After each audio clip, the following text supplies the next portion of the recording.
Hello, welcome to Ev's Historical World, and today we are in Winchester. Behind us is the cathedral and the Winchester City Museum. In front of us we have the High Street and what looks like the very tiny St Lawrence's Church.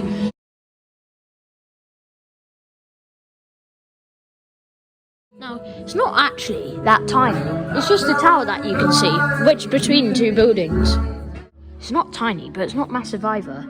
In fact, the chancel and the nave are actually both one room. So we have chairs and the altar. Now, there's the front. We have a little tiny lion head up there if you can spot it, an organ, and actually, this is apparently the oldest church in Winchester within the city walls.